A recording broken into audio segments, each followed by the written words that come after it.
Welcome to Simply Explained English. I am Lisa. And I'm Eric. Do you want to improve your English easily? If so, you're in the right place. Okay, today we'll listen to a podcast about how to improve your English in 2025. Let's listen to it. Hi, everyone. Welcome to today's podcast. I'm Mark, and I'm here with Rosa. Hi, everyone. Today, we're excited to share some great tips with you on how to improve your English in 2025. That's right. We'll discuss 7 simple steps to help you learn faster and make real progress. These tips are great for everyone, whether you're just starting or already learning. Let's dive into the first step, setting goals. Ready, Mark? Absolutely. The first and most important step is to set clear goals. Why do you think this is so important, Rosa? Because if you don't know where you're going, it's hard to make progress. Goals give you direction and keep you motivated. Exactly. For example, you could aim to learn 50 new words a month or practice speaking for 15 minutes daily. This way, you can avoid falling behind on your learning journey. Beginners can start small, like learning basic tenses or watching a short video in English every day. That's a great idea, and remember, your goals should be specific and realistic. Exactly. Instead of saying, I want to speak English, say, I want to have a 5-minute conversation about my daily routine with a language partner by June. Yes, and writing your goals down makes them feel real and helps you stay focused. Perfect. Let's move on to step 2, making a study routine. Once you've set your goals, the next step is to make a study routine. Rosa, why is having a routine so important? It's simple. A routine helps you stay consistent.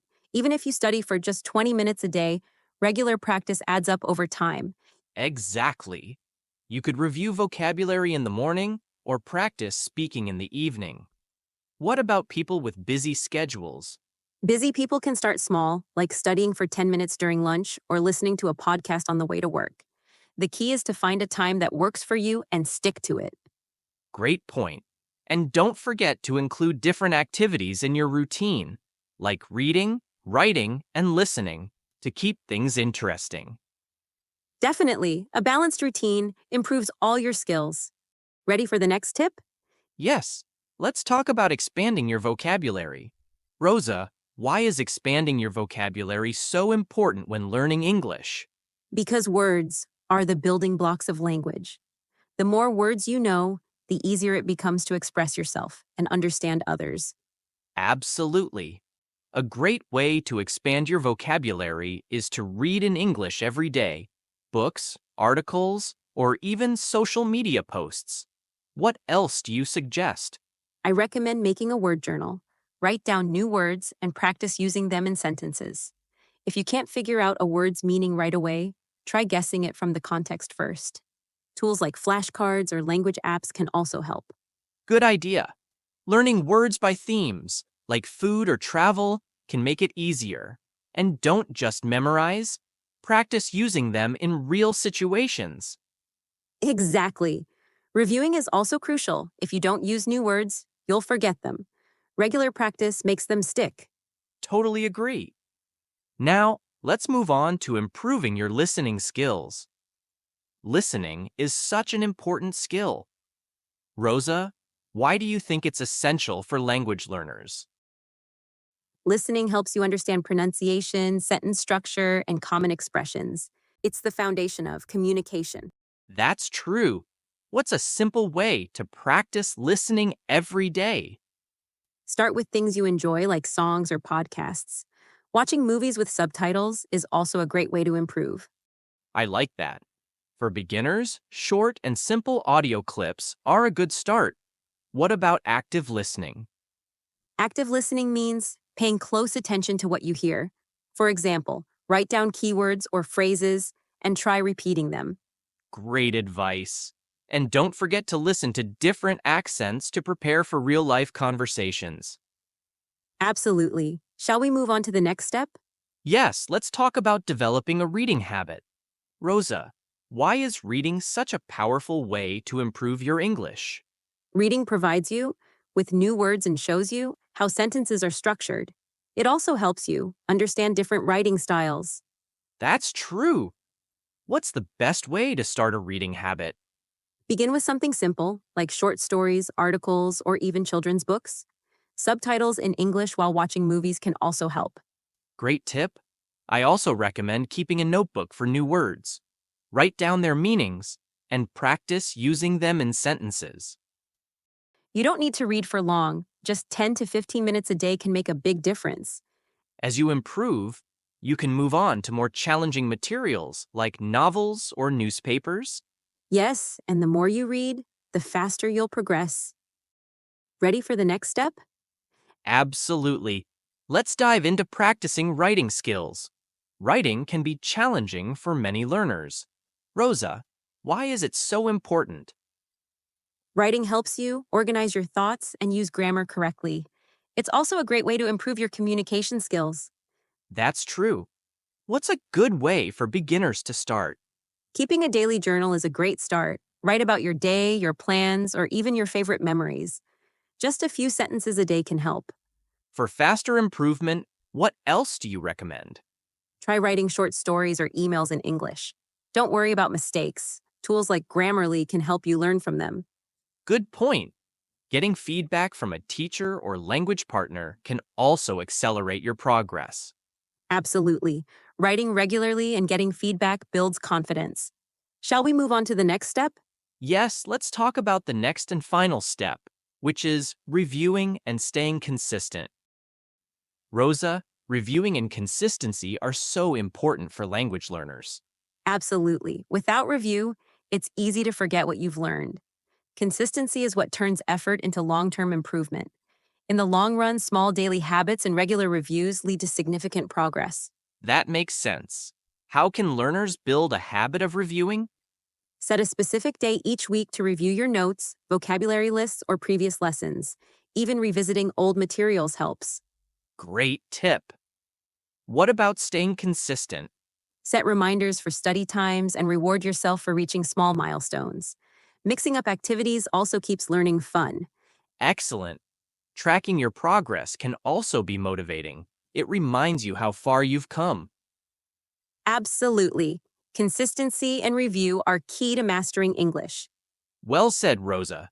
With that, we've covered all 7 steps to improve your English in 2025. Thank you for joining us today. We hope these steps inspire you to make 2025 your best year for learning English.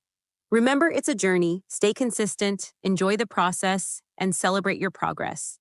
Until next time, keep practicing and have fun with your English. Bye. Lisa, what do you think about the podcast? It was really useful and packed with useful tips. I especially liked the part about setting specific goals. Me too. And the idea of avoiding falling behind by staying consistent really stuck with me. It's motivating. Absolutely.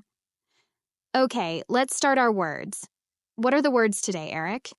The first word today is crucial. Then we will continue with to aim and to figure out. Then to fall behind. And the final one is in the long run. Let's start with the first word. The first word is crucial. Crucial. Crucial is an adjective. It means something is very important or necessary. If something is crucial, it must happen or be done because it has a big effect on something else. Oh, I see.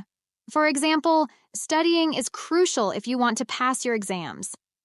Exactly. Here's another example. It is crucial to drink water every day to stay healthy. This means drinking water is very important for your health.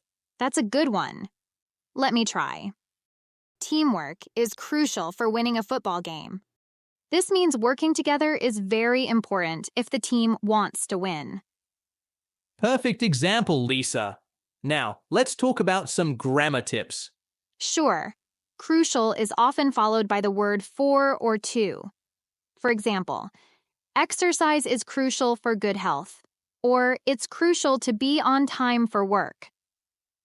Yes, that's right. We also use crucial when we want to emphasize how important something is. It's stronger than just saying important. So, when something really matters, we can use the word crucial. Exactly.